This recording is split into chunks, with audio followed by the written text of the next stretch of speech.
Us. Hi guys, thanks for coming back. Today I'd like to talk about Neko Ashi Dachi, cat stance. And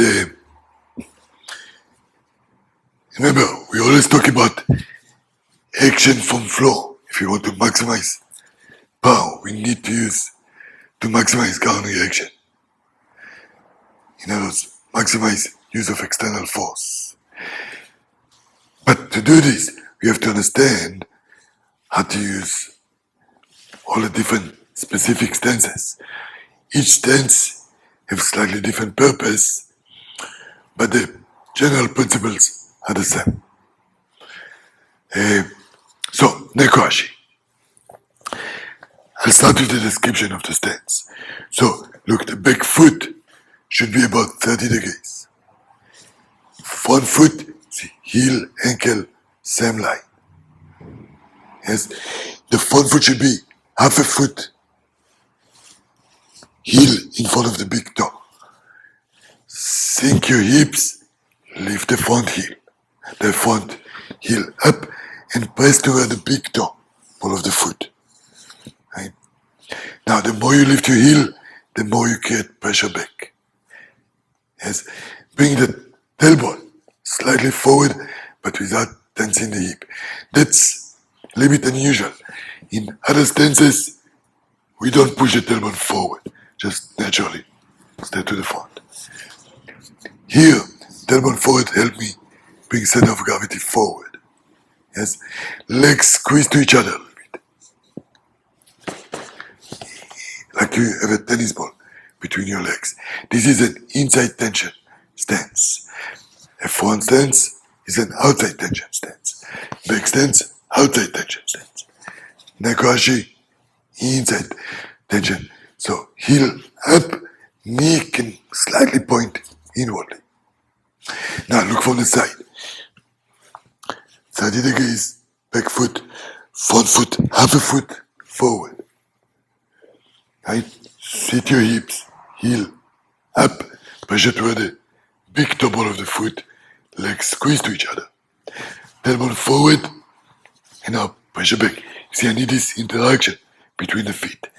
Some people describe Neko Ashi as the weight on the back leg. And this foot is light. Yeah, this foot is light.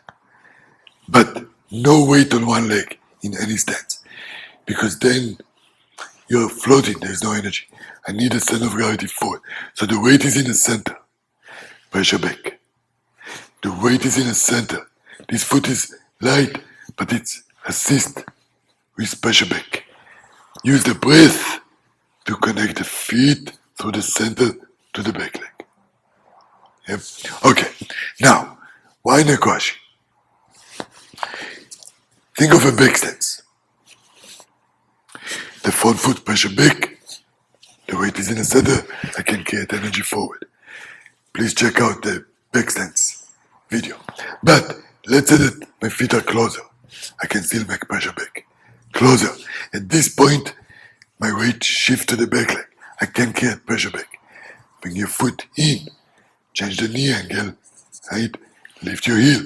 Now I can still create energy in this stance. Right? So, back stance, but when the stance becomes small, I can create pressure back if the knee is out. Knee inward, heel up, pressure back. Right? You should have potential energy in the back leg. I can use the breath, since the breath is the one that creates pressure back. The breath can release the pressure. Can create pressure. Pressure, and the breathing release the spring. Yes. Okay, now, I see a Neko Ashi also as a transitional stance. For example, think of Heian Yondan. When I switch direction, I want to pull my foot in without shifting the weight. See that? So now I still have potential energy. If you push me now, I should be strong. But if I shift my weight, I can push, I can produce force. See? So the weight should be in the center. So this is a transition, right? So as I squeeze in, squeeze, transition. Yes, and you can use it anytime you switch. See, switch feet, legs squeeze to each other. Squeeze, use the feeling of Neko Ashi. Legs squeeze, squeeze, use the feeling of Neko Ashi. Yes. Now, in Neko Ashi, when you step, don't start your technique before you have a new base. Support leg, technique. Right? Support leg, technique. Yes. Right? So, anytime, look, I step, make a support leg, and technique. See, support leg, now technique. Don't start your move without base. Okay? So, this is a brief explanation of Neko Ashi Dachi. Get stance. Inside tension. Stance. Hope it's useful. Please practice. Was. Thank you.